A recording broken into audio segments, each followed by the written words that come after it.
wish more of us. I just wish more of our parents instilled that at least that seed into my head. Like, you don't have to find a job. You can actually just create your own job. A hustle is not a business, right? And I think a lot of times in what has been sold to us in internet culture, in the Western world, has been this hustle mentality. But honestly, if you look back at history, our community has been more collaborative. Bensound.com.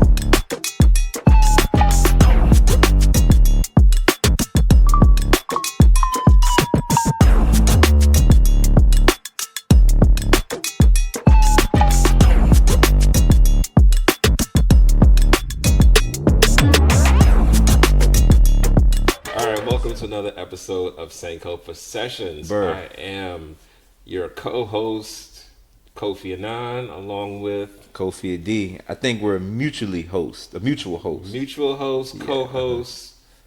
Yeah, I think I ran out of joint host. Right. Okay, there you go. Joint host in the mix together, whatever way you want to call it, whatever you want to call it. How you doing? What's good? What's good? What's going on with this sweater though, man? Man, I don't know. You know, they said old men wear polo, so shout out to the bear because, you know, they say old men will not dress, so we wear polo. So, you know, it's cold out here. I'm going to keep the hoodie on. It makes me feel warm and oh, Christmassy though, man. Yeah, it's a little Christmassy. It's a little Christmassy. Don't worry though. I have a Christmas outfit for you guys, right? We doing Christmas outfits? I am going to be Black Santa Claus, right? I don't know how I'm going to pull it off, but I'm going to be Black Saint Nick. I can't top that, man. I don't know. Yeah, you could. You can. Oh, man. You can be something. You could be another Christmas character. Nah, you're making me work now. You going all out. You gonna be Santa. I don't know. You could be Rudolph or something. I don't know. You can put that. You know, they got them inflatable costumes. You could be like, you know how they got the T-Rex? They got the Rudolph one too. What was a serious episode? We can't be talking about nothing serious. Oh my God! It doesn't always have to be serious, Kofi. Well, it definitely can't be serious if I'm sitting here with a Rudolph outfit on. Man. Yeah, I mean, people. Oh yeah, we definitely got. We got. You know what? Next Halloween, we should dress as our favorite black characters. All right. I'm gonna dress as Uncle Ruckus. No, I'm joking. No, please don't cancel me. No. I think I don't know. I might dress as like you know, somebody profound. You know.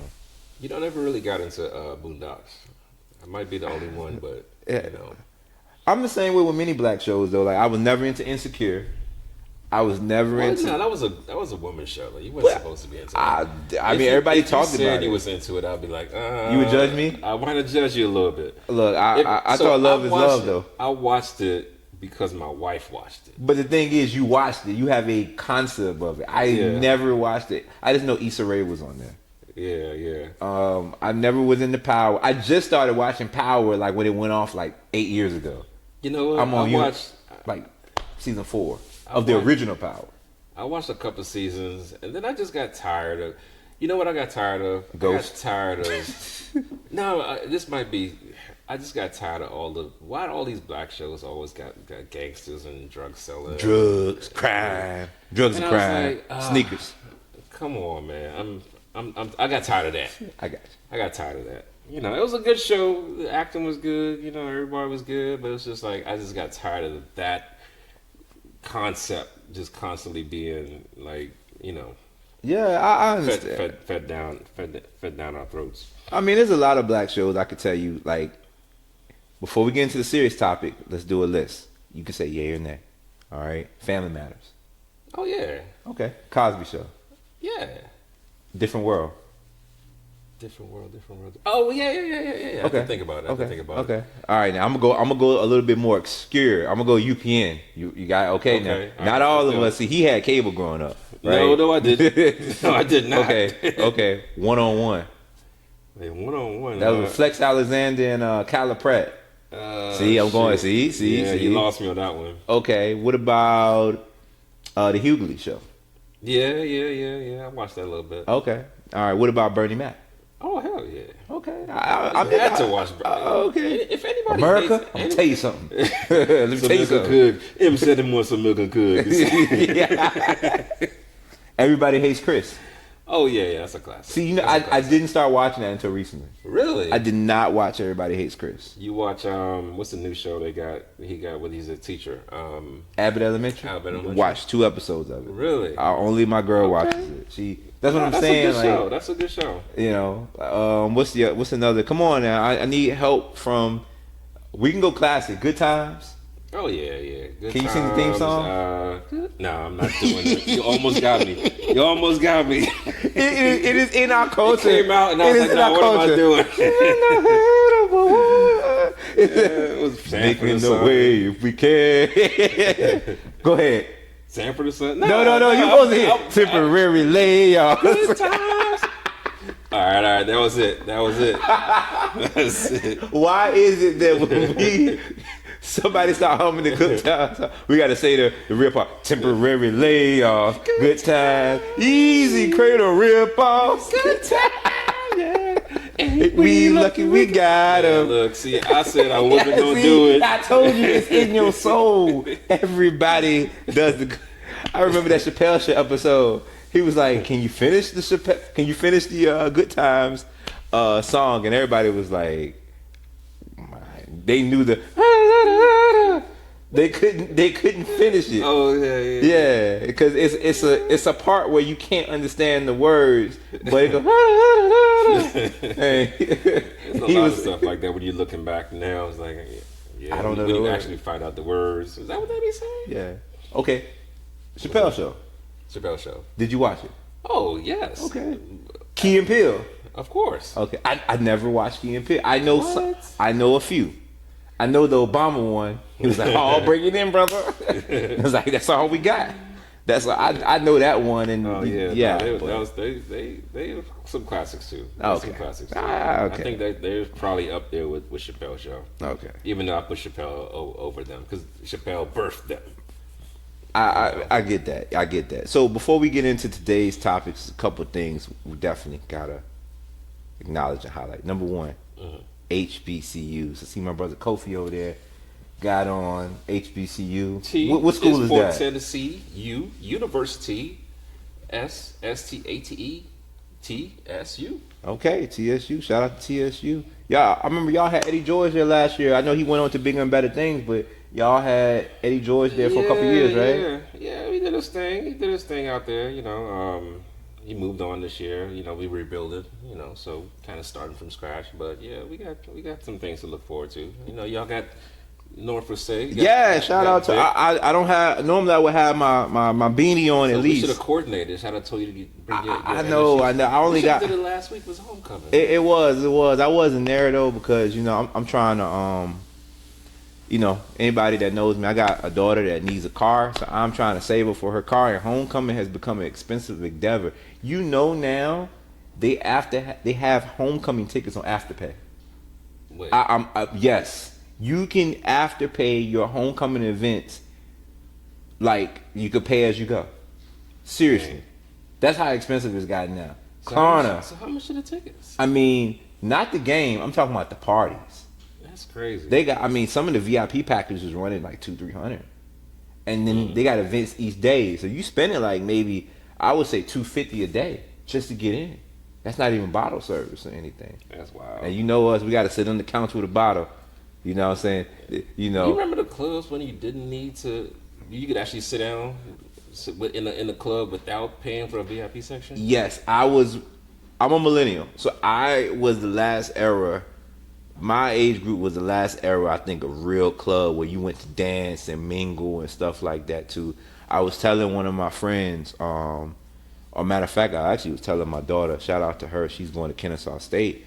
She's down in Atlanta, and I was telling her, I said, what y'all do now versus what we were doing down in Atlanta? I was like, we had a ball on a budget, where now it's like, everybody's like, They you know they having fun in their own right. I don't want to sound like that old fart, but you know. So shout out to Tennessee State, Norfolk State, HBCUs. Also, while we're on the topic of HBCUs, we also got to shout out this beautiful black-owned bookstore. Our brother Demetrius, Resist Booksellers. Thank you again for hosting our podcast. In Petersburg. Right here in Petersburg. His link and the link to the shop will be down in the bio. And if you listen to this on Spotify, Apple, Google, or however you get your podcast, please make sure that you like, subscribe, and also give us some ideas on how we can make this thing better. And anybody that we bring up as vendors, they also got an online website. So guess what you could do? You could support them.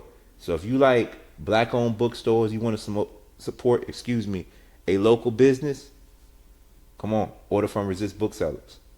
So what are we doing today, right? Today, the topic of discussion is Black entrepreneurship. So good times. Yes, good times, good times. So like the idea behind what inspired me to have this conversation is that I'm a Black entrepreneur. You're a Black entrepreneur. We've all, we're here in a black-owned establishment. Mm-hmm. But it's what occurred to me is that there are a lot, like we move different. Like we have similar struggles. We have different pathways than the average white-owned establishment, and we do it for different reasons. And we do it differently. Period. Like we a lot of times we bring ourselves into it. We bring our past into it. We bring our culture into it. So like for myself, I had a restaurant, Soul Rebel, and I brought my culture into that. Like it was a Caribbean American fusion restaurant. So we're doing the oxtails and the jerk chicken and all that type of stuff. And everywhere you look, the culture was part of the business. Yes. And that's not a unique thing. A lot of Black businesses, you see that in there, so I just thought it was, I thought it was different. I thought it was something that was worth a conversation. And so, yeah, I think we should get into that. Yeah, because I think, and I'm not going to say people don't understand, but one of the things that is overlooked is how entrepreneurship has been the lifeblood of the Black community, whether it's been in the diaspora or in the continent, because we have been economically excluded a lot of times from the traditional industries up until fairly recently. And even then, when we've been included, we make up such a small proportion of it that we don't even have any economic power to really make a force in it. You have ones and twosies that do things, but at the same time, you only go as far as the group a lot of times. You could be a trailblazer, but oftentimes you go together. When you go together as a collective, you make more of an impact. So I think that's been overlooked in our culture, is that now I know it's sexy to be an entrepreneur. What's the first thing you see on Instagram? Oh, I do my own thing with it. I'm an entrepreneur, but what is that? Right? Or man, I be doing me, but what is that? I be doing my thing, but once again, what is that? Right? And how has that, like, the sense and the essence of entrepreneurship is not something new. It started way back when, right?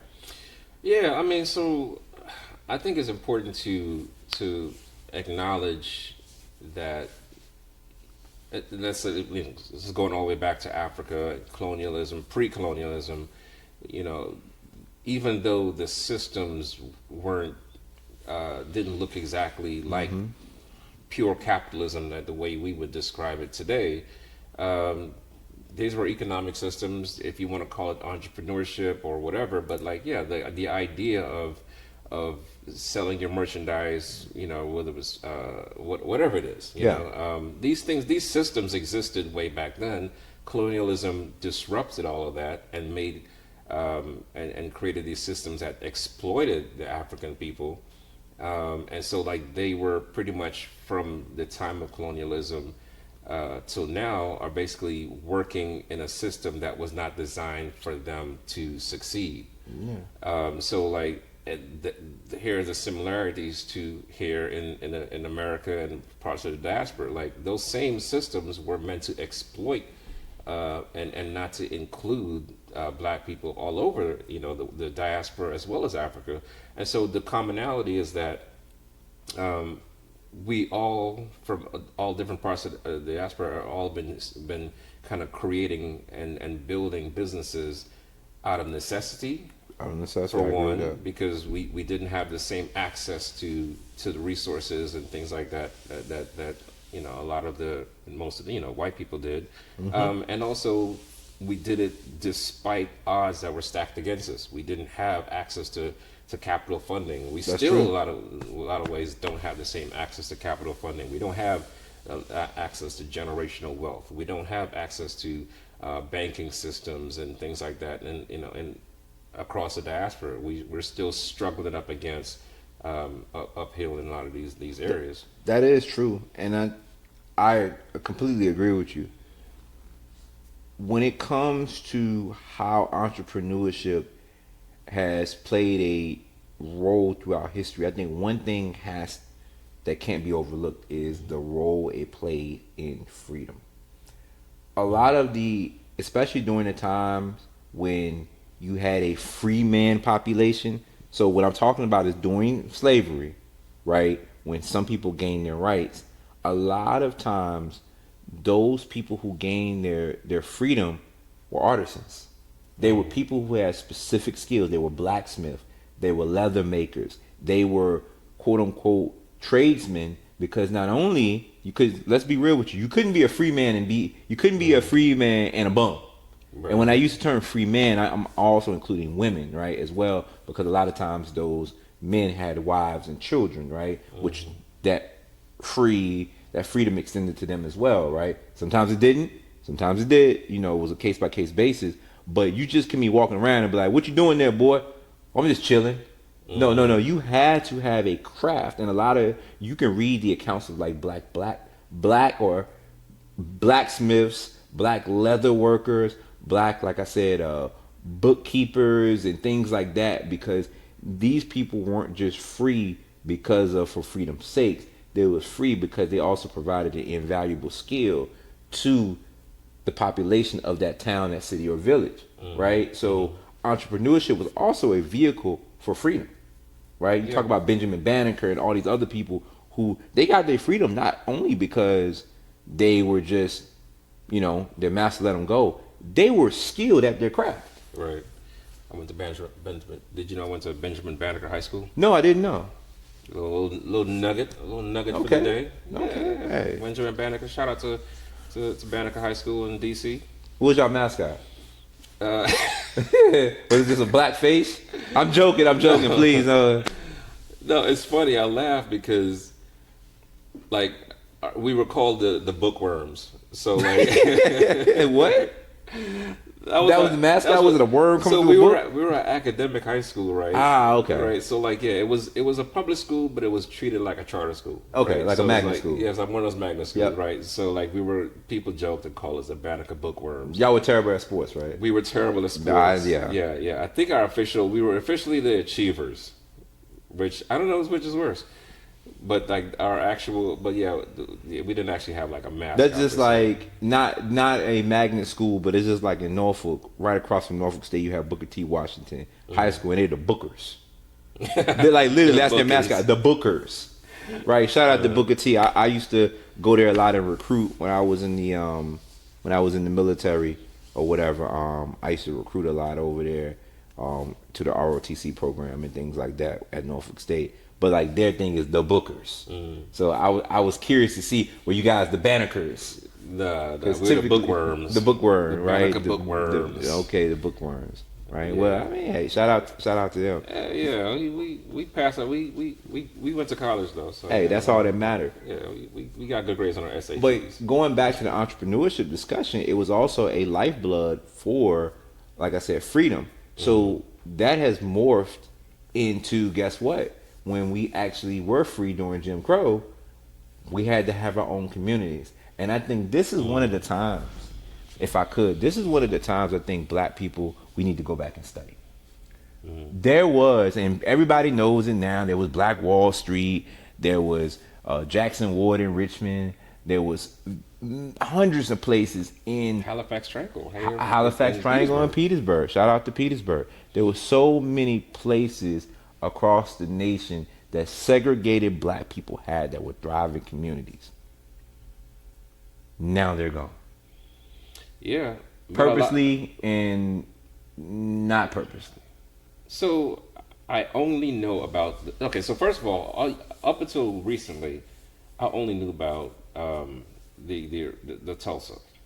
You know, that was the only one that I. You didn't know But about Jackson Ward? I did just not Really? up until the last couple of years. I didn't know. Okay. Like the only Black Wall Street that I ever heard about was Tulsa. But come to find out, there were a lot of Black Wall Streets. Yeah. You know, there are a lot of places, but as far as I know, they were all intentionally targeted. You know, like they were all intentionally targeted for destruction. Jackson Ward was targeted by I-95. Yeah, they had You know, I-95 that. yeah. Yeah. And so I don't know the story. I don't know, enough to like go down the list. But yeah, they're as far as I know, like they were all like all the ones that I know about were all targeted for intentionally for destruction. Is that what you Yeah. heard or know or? Yeah. That is what I was alluding to, and thank you for that segue. Is that we need to? They always say a person that doesn't subscribe to history is a fool, because you can definitely learn from the past, right? I know I messed up that quote, but feel me on it. That is such a unique time, and I think in African American and Black American, whatever we want, FBA, whatever we want to be today, right? Culture, I think it needs to be studied, because we were very self-reliant. The black dollar circulated multiple times. Always laugh. There was a show on Netflix years ago, Killer Mike Trigger Warning. You ever seen it? Yeah. Did you see the episode when he tried to live black only? I think so. Okay, and he couldn't do it? Because it was funny, because he was there and his producer was like, put that bottle of water down. Black people don't produce water. He was like, damn. He was about to get in his car. He was like, it's not a black car. So, and this man was living in Atlanta now. We're talking about Wakanda. As black people like to call Atlanta, Wakanda. He had to find a black bus company to get him to Macon to do a show. I saw that. He had the dang on sleep on the bench because there were no black hotels, which I know there's some black hotels in Atlanta. There has to be something. He probably didn't want to stay at the Hojo or something. But I know there was some black hotels there, right? He had a hard time trying to find a black grocery store. The only people that had it was NOI. Shout out to the Nation of Islam. So you can imagine how hard it is, but that wasn't that long ago, Kofi. Yeah. We're not talking about 300 years. We're talking about within the lifespan of some of our elders. We went from being self-sufficient to now being reliant on a system that doesn't allow our black dollar to circulate. Why is that? So I think part of it was we aren't encouraged to go into entrepreneurship. It wasn't until into my late 20s that I even thought about starting a business. You know, if I and really, and it wasn't until in my late 40s that I really jumped out there, you know, and really did something substantial. But at that point, you're already well into your career, you know. So a lot of people, you get told as a kid, grow up, go to school, get a job. Grow up, go to school, get a job, and then you take that job and you ride it out till you're 60, then you retire. I wish more of us. I just wish more of our parents instilled that at least that seed into my head. Like, you don't have to find a job. You can actually just create your own job. You know, at least that should be. You should at least have a side hustle or something like that. You know, until just in case one day you don't want to put up with your bull. Whatever your boss is throwing down your throat. Because it's going to happen. One thing you mentioned then, I would love that point, because not to get sidetracked, a hustle is not a business, right? And I think a lot of times in what has been sold to us in internet culture, in the Western world, has been this hustle mentality. But honestly, if you look back at history, our community has been more collaborative. We've been more collaborative, relying on each other, than just our pure hustle and grind. I can do it by myself. And I think that's a disconnect between what our roots are and what the world and what the modern society is telling us. And I think a lot of times for us in the diaspora, it's almost like our essence, it's almost like our our fallback. I'm looking for the word. It's almost like our instincts are being derooted from us because to not collaborate. I don't necessarily. You don't think so? I don't think so. I mean, I don't associate that thought process with a side hustle because to me, a side hustle is just you never know when it could become your main thing. But at least you're developing it and you're working on it on the side, and then maybe it takes off. Maybe it doesn't, but at least you're not solely dependent on your job. Understood. You know, Understood. so but that could be done in a collaborative way. Yeah, but why not a business instead of a hustle? And I'm not saying side hustle per se. Maybe it's just the way up. Maybe it's just the term. No, but it's a thing. It's a thing. If I could, hustle culture, and hey, y'all down in the chat and the comments, you guys back me up on this if you can. Right, there is a new dynamic of hustle culture. Work as hard as you can by yourself to get as much as you can. That's something that's going on now, right? And you see that very prevalent on the internet. The thing is, number one, you're not promoting a business because if I'm hustling by myself, I just created another job for myself. I didn't really create a business, right? I just created another job that's not going to do anything. And then the second part of that is I am not encouraging, it's not encouraging to work well with others. Now I get what you're saying. You're doing it in the benign sense, like, hey, man, I'm just going to create this to get extra income. I think I'm looking at it from a cultural sense. It's like, are what you building sustainable, repeatable, and God forbid if something happened to you, could somebody fill your shoes? I may be thinking about it too big. I think I'm a little bit too wide. But I think pull me in. I think you can get there. You might not start off there. You know, I think especially depending on what you're doing. You know, maybe today you're just making some T-shirts on the side, but then, you know, maybe a year from now you're making some pants, and then maybe you're making some hoodies, and then maybe and then so start off as like a little something that you just kind of doing in your basement, but then maybe eventually you need a warehouse and a storefront and whatever, you know. So that's what I'm thinking about. That's the way I'm thinking about it when I say side hustle that could grow into something else. No, I agree. I encourage more of our brothers and sisters to go into entrepreneurship because, to be honest with you, we've sold the dream of university for well over 50 years. And we have a lot of black children that have a lot of degrees. But guess what they also got? A lot of damn debt. A lot of debt. Yeah, that ain't enough to pay off. They ain't enough to pay off them. That student, they got a job that ain't paying off that debt. They got a lot to pay off and things like that. So one of the things we talked about earlier was the genesis of entrepreneurship. But there was a concerted effort to stop it. Right? They didn't want African Americans or FBA, whatever we call ourselves today. They didn't want us to be entrepreneurs. There was a concerted effort. Like there was I don't want to use that term, the man, but during a large part of our history, there was government policies that didn't allow black people to run their own businesses. We had to have juke joints and speakeasies and things like that. So that's why when people talk about, well, why are black people so prone to illicit activities? Well, I mean, we know better now, but back then, anything we did was illicit activities. That's true. You know? Yeah, no, for sure. That's definitely the case. No, I definitely think, a lot of these businesses went against the grain. So it's like it was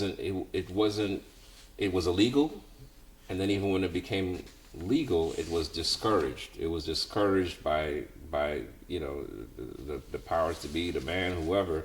And so I think our parents internalized that same thought process and said, like, no, you just go to school, get a job. Go to school, get a job. We couldn't see ourselves as the owner, the business owner.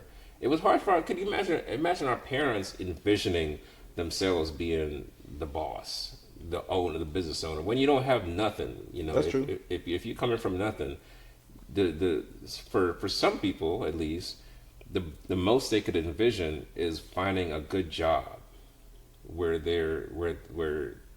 they're working for somebody. They could never envision themselves, you know, owning a building or owning a business and things like that. Now a lot did, as we said, you know, a lot of people did, but that had to go against the grain. And you know what I also think another part of this too that kind of fed into that the creation of these Black Wall Streets and things like that was these were done during segregation, right? And so one of the good things that honestly that came out of segregation is that we weren't allowed to go shopping over there in the white communities or associating with the whites. So we just shopped and did things amongst ourselves. So like integration in a way kind of is good and bad. Yeah, it dissolved it dissolves our self-reliance. Right, exactly. It dissolves our self-reliance. But the good thing that did come out of that, right, because with darkness there is light, right? Mm-hmm. There's always two sides to a coin. The people who kept the entrepreneurship going on, they became even bigger in business, right? I hate to use athletes because I got to go back to a Boondocks episode. I think all black people is good at is selling sweat. But that's another thing too. Like we've been able to expand our businesses globally, right? You look at like the Dangotes in Nigeria, who is one of the richest black men on the nation. You look at Robert. He's oil and natural resources, right? Okay. You look at Robert F. Smith, who runs one of the largest private equity firms. He is the richest black man. But I bet you if you go around and ask anybody, they'd be like, Michael Jordan. Michael Jordan is in the top 5, I believe. I think he's like number 3 or 4. I think him, Oprah, and Jay-Z are like round out. But I think it's Robert F. Smith and Dangote when it comes to, and I think there's a couple other too that round out the top 10 of black billionaires. But we've been able to expand. So we weren't limited just to the Black Wall Streets and the Tulsas and, you know, the various areas in Detroit and other, you know, Jackson, Mississippi, other black urban populations. We were able to expand across the world. My question to you is though, Kofi, right? It's somebody that's traveled and is very worldly, right? Mm-hmm. What has been the benefit of that expansion, but at the same time, what has been some of the drawbacks? Do you feel like we're as connected to the culture because some of our highest achievers have elevated to like heights we couldn't imagine maybe 50, 60 years ago? Do you think it's still connected in the quote unquote culture?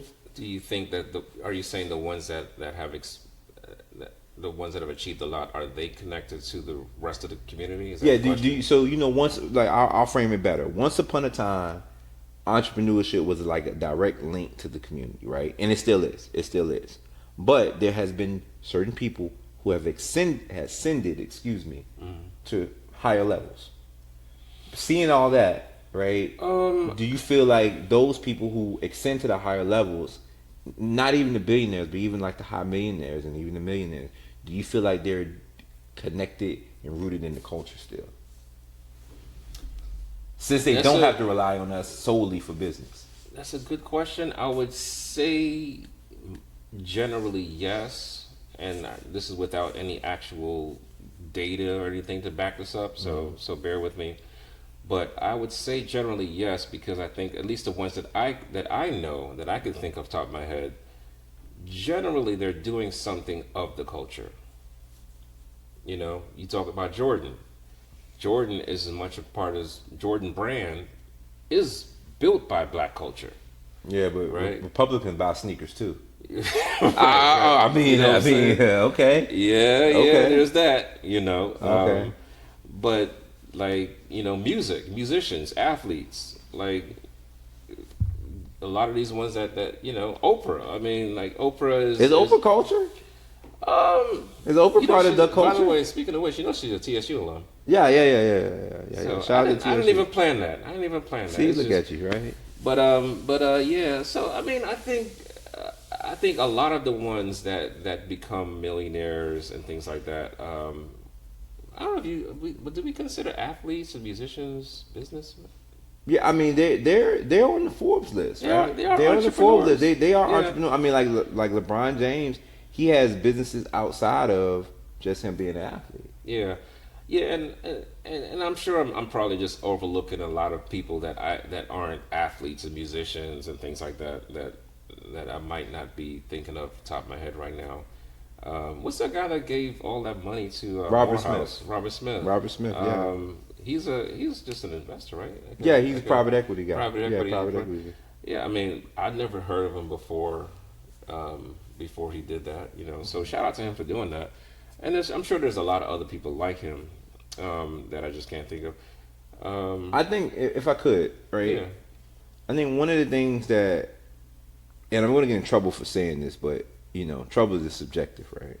If your mama tell you not to do something, maybe she just didn't want you to do it at the time, but do it later, right? Those people who are quote unquote affluent, right? You don't have a job to give back to the black community. Let's give that a misnomer.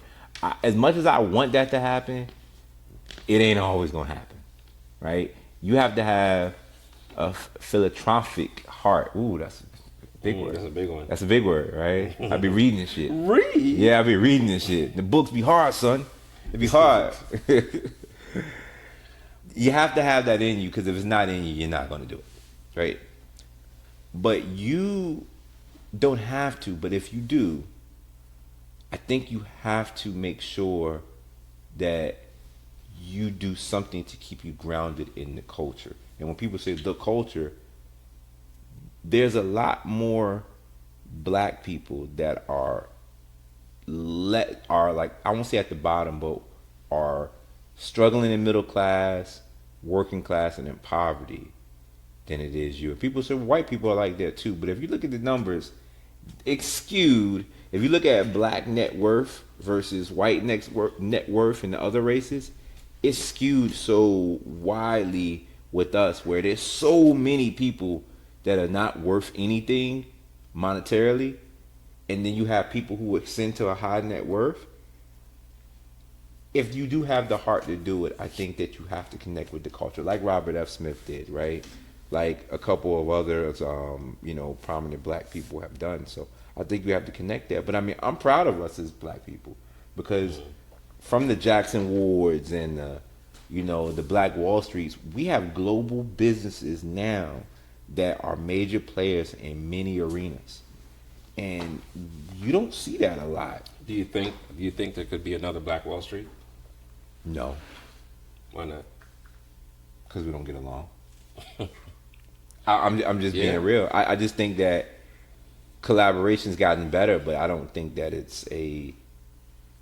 I don't think collaboration's not out of necessity. Let's be real, right? Let's be real. And I'm gonna get in trouble for saying this.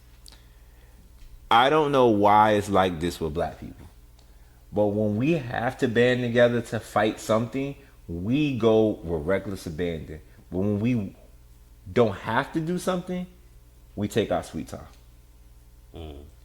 It's like this, right?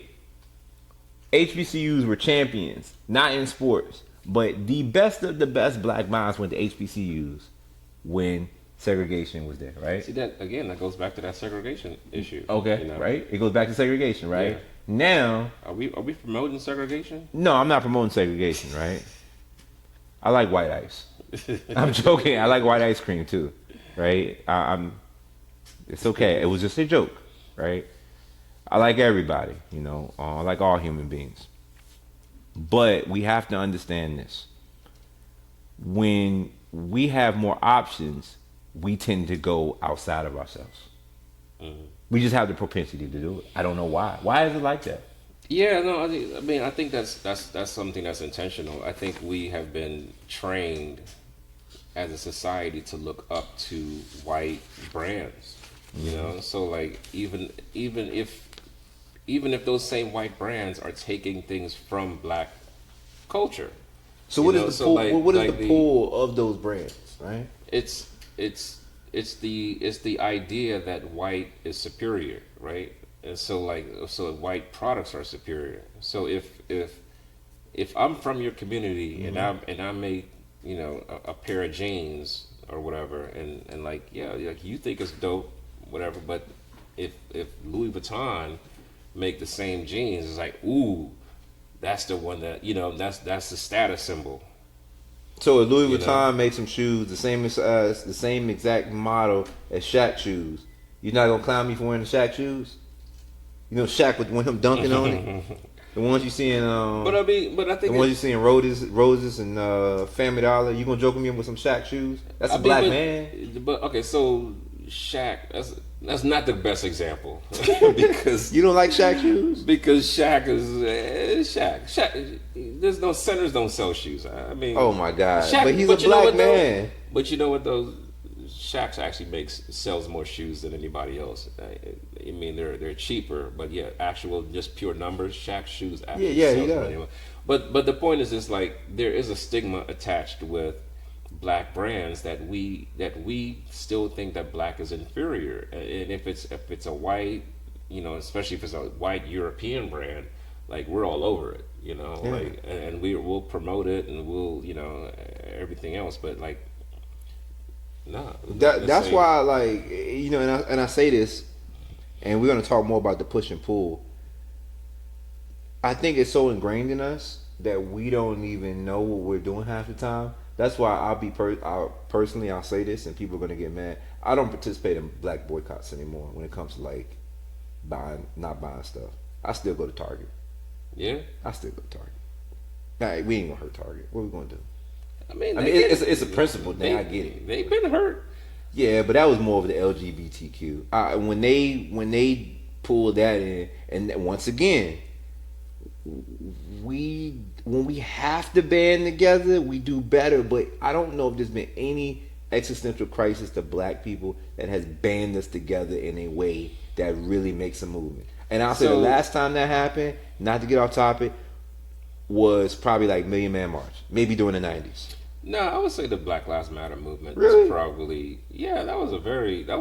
I mean, granted, we weren't the only ones out there, but like that was a genuine movement. The Million Man March was great, but it was a day.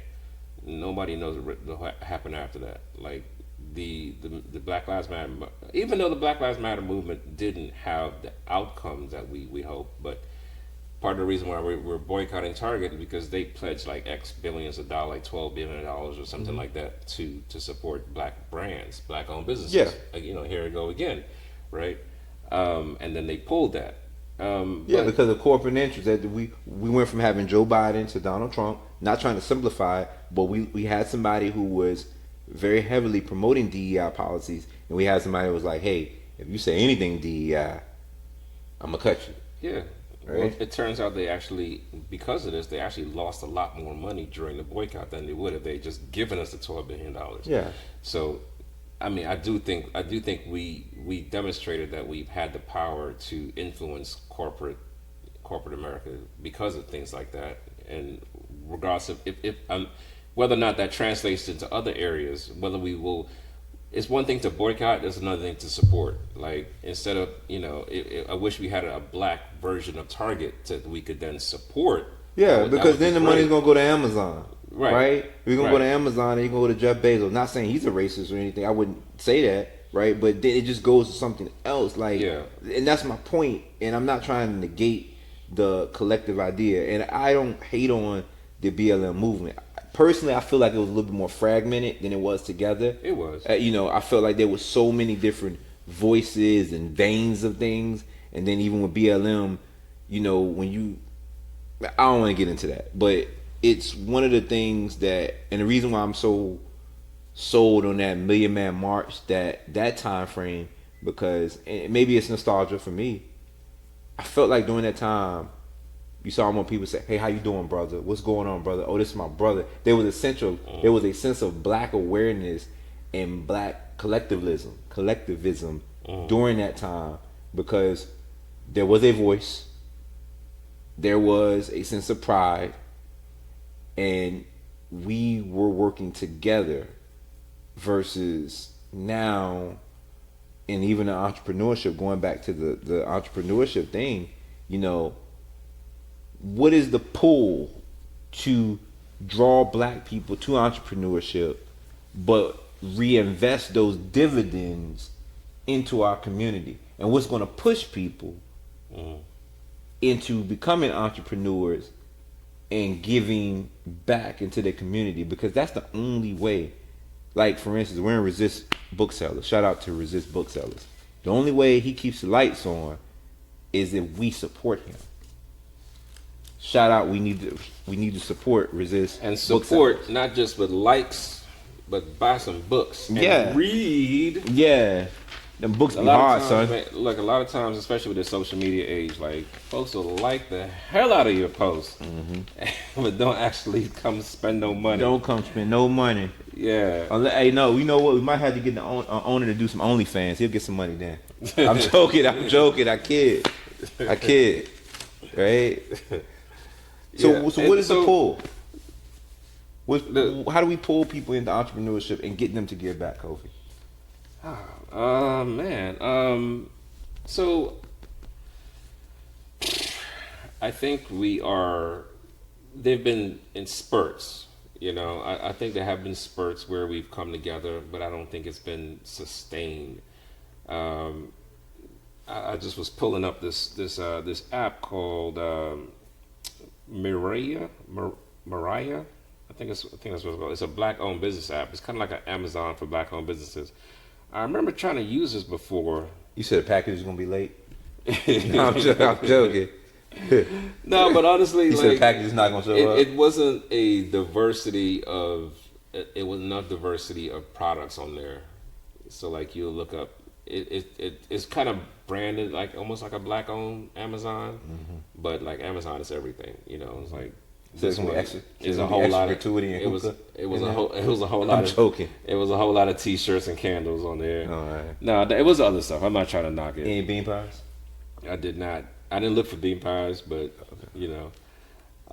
But I mean, I think that's the type of thing that we do need. We do need to make it, to use technology to our advantage, to make it more, to make these brands and these products a little more accessible.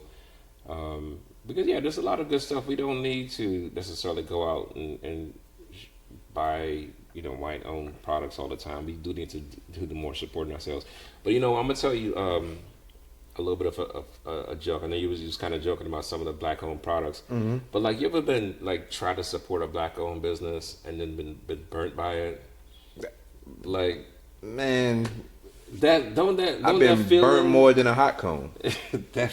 That's the worst feeling, because I've done this. Like, we actually just a couple of years ago, we bought a house, and another black contractor recommended somebody that he had worked with, another black contractor. So I was like, yeah, it was kind of a quick turnaround. Long story short, he scammed us out of the money, and the whole time, and this is one of my red flags. From the time he met you, he just kept referring to me as his brother, like, you're my brother, I got you, my brother. And now when I hear that, I'm like, nah, man, my spidey senses start going off, because I've been burnt by people who have just been pushing that brotherhood thing a little bit too hard. But yeah, like, that sucks when you have. Oh yeah. It's one thing to mess up. I'll give a black business grace. As a black business owner myself, like, look, sometimes you need a little bit of grace. Sometimes you don't have the same amount of resources. You don't have the same amount of experience, maybe, or whatever. There are things that maybe you're not as ready as your white counterpart. So, like, I don't mind giving some grace, but when you find intentional deception and stuff like that, that's the stuff that really gets to me. Yeah, I mean, it's the same here. I mean, but it's like, I remember this Nas album. I think it was Nas album named Nigga, but he put N or whatever. He had a song called "We Are Not Alone," right? And Nas can sometimes get super eccentric. He was talking about UFOs and all this stuff. And in that song, he said black people are teenagers of the world. And if you go back and listen to the line, he follows on with something like, we basically haven't been free long enough to really get there, but we know our potential. And I always think back to that line, is because, like, in every industry we do, and I'm not asking for an excuse, do we have the time in the industry? Do we have the knowledge in the industry to really be these experts of things. When you got families like the Vanderbilts, the Rockefellers, and their descendants that have operated at the highest level of society for so long, if those people looked at our bank accounts, even though we doing okay, I know you rich, I'm not, but not at all. you know, Don't put that out there. hey, I'm sorry, my bad. They would hang themselves. They saw our bank accounts, right? Right, and we're okay. You know, we're decent, but it goes back to what I'm saying. Like, we need to pull more people into entrepreneurship and collaboration if they want to be, and that way we can push out the resources and the benefits, because it's more to it than just here in America. There's knowledge to be shared across everywhere, and I think talking about the knowledge being shared everywhere, you had a unique experience, I think, within the last year, right? Where you, and that's what the genesis of this podcast is, where you're looking to take people back to Africa through your travel business, right? Correct. So can you talk more about how you're collaborating on a global scale, where a lot of our people, they're operating local, but you went from local, regional, to now collaborating on a global scale. Can you talk more about black entrepreneurship on that lane or that level? So this is kind of going back to how you put yourself into your product. You know, like, so my journey was this. The genesis of this was really just my desire to reconnect with Africa and reconnect with my roots and learn more about my heritage, and after experiencing that myself, trying to create an avenue and a platform for other people to do the same. You know, so after going over there to Ghana, seeing, you know, Elmina Castle, going to the place of the last bath, and seeing all these places where you feel like you walked in your ancestors' footsteps, like, not ancestors, but you know what I mean. Like it definitely feels like you it's an experience like that other people of other races don't necessarily go through.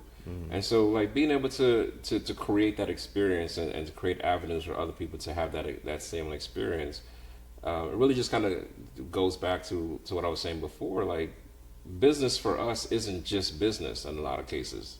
Exactly, You know? I agree with that. It's culture, it's heritage, it's pride, it's part of us. You know, and so we pour more into it. I'm black, y'all. Biggity. I'm black, y'all. I'm telling you. You know, and that's one thing that I would love to empower our people on and say, it's so much beyond you. I know it's easy to get wrapped up in you, get wrapped up in your children, get wrapped up in your family. But right now, I think where we're at as a society, I don't think black people can afford just to be selfish. I think we got to give in all facets of our being, you know. And not, yes, you can help your family out, but also if you can collaborate, right? Because who's to say you always have to be a charity case? Who's to say you can't collaborate and grow something bigger? I think when people say give, they always think about giving to somebody less fortunate. But you can give to somebody else who you exchange something else for, and you guys collaborate, and it becomes a bigger endeavor. Right. You know, people always think this sense of charity is, well, I'm giving to the less fortunate. No, if you own a restaurant and I own a t-shirt company, you could say, hey, look, I want you to furnish all my staff with gear, and guess what, man, you know, you can not eat for free, but you eat discounted, or you're helping my business, and then guess what, you can go online and say, hey, I got all my threads and gear for the restaurant to yada yada yada's you know, printing company. Right, That's an exchange of goods and services that doesn't have to be a charity case, because I think with black people we have to understand that everything's not a charity case, right? Yeah. We need to change our lens of thought, because that's why history is important. We've had it, we've lost it, and now it's time to regain. You know. Yeah, man. So it's one of those things, man. But And if you are a black business owner and somebody does support you, take care of them. Take care of them, because it's not a good feeling when somebody invest their hard-earned money in you and you don't cherish that. Yeah. You know, because especially with us, yeah, there are a lot of people do want to support you because they feel like they're doing something for the community. Yeah, I don't have no cold food. You know what I'm saying? Like, hey, turn the music down during brunch a little bit. Right? turn the music down. I know y'all want to say, take me through there, take me through that. I know y'all want to do the you know, the latest and greatest music. I'm for it, right? But I mean, just look. There's a time and place for everything. Regular brunch. You miss regular brunch? Can I just have you don't like you don't without... like you don't like turnt brunch? You don't like lit brunch? Why? Golly.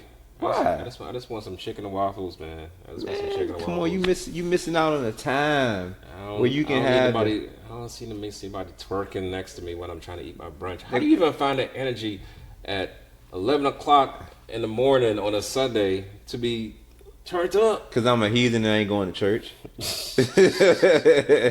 Guess what? I had a hangover and I woke up at 10. I'm going to brunch. Now I'm about to smoke hookah and drink tequila shots. Yeah, that's what. Hey, it happens. You know. God, I mean, what? I mean, brunch is a culture now. Brunch is a culture. But you know what though? I'll say this, and Kofi, you let me know if it's right, wrong, or indifferent. Right? We have to have the spirit of collectivism in Black society today. That's what I wanted. You know what? When I was a little kid, I used to always say, I wish Santa could bring me something. Well, Santa, if you real, right, this is what I want you to bring us, right? I want Black Santa, though. Could I have Black Santa? I'll talk to White Santa later. I want us to start working together more. I think we're doing it, but we need to do it even more. Because during these times, right, I don't care who's president. It could be Trump, it could be Hillary, it could be Obama, it could be Biden, it could be Mitt Romney, for God's sakes, whoever's president, right? The times, we have to understand, even in the great times of this country, it's never great for us, it's just good. And in the bad times, it's even worse. If Santa is real, and I want Black Santa, I'll talk to White Santa later, shout out to White Santa. He my homeboy too, right? All Santas matter. Right.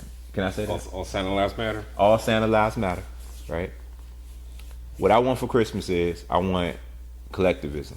I want all Black people to work together. Because, let's be real, no matter who's president, it could be Obama, it could be Mitt Romney, it could be Biden, it could be Trump, it could be Hillary, it could be whoever's president. In the great times, it's only good for us. But in the bad times, it's even worse. So we need to have a spirit to work together in collaboration, because we're only 13% of the population, and it's been like that for damn near half a century. We haven't grown too much. I think we went up and down maybe 1 or 2%. So there's not more Black people coming. And I need you to have more Black babies too, but that's a different story. We need to work together to make sure we push each other up and we rise as a people. Because what's that old saying? A rising tide. Come on, help me out now. Lift all ships. Lift all ships, right? So, word. What, Kofi? Support your Black-owned business. Like the one here, right? Resist booksellers. If you can't come in person, you can order online. Link in the bio and in the description, right? Whether you're listening to this on Spotify, Apple Music, Google Podcasts, or whatever you're getting this at or whatever, please make sure you check out the show notes and let us know how we're doing. Critique us, right? Nobody is gonna bat an eye if you say, man, them Kofis, they don't know what they're talking about. We want the engagement. We definitely want the engagement. So, till next time, we love you all. Oh, we got one more thing before we leave. Go ahead. The book of the day. Go ahead. The book of the day, which you can find here at Resist Booksellers, is How Europe Underdeveloped Africa by Walter Rodney, who, by the way, is Guyanese. Really? So shout out to my Guyanese books. That is a good book. Do we have it here? Yes. We do have it here. It is available. You can walk in right here at Resist Booksellers right now in Petersburg and get it. And rewatch Boondocks. That's all I'm saying. Try. Yeah, rewatch Boondocks. It's culturally relevant watch it to for today. the first time. Hey, look, we love y'all. And guess what? Season greetings. We'll holler at you later. Peace. Insound.com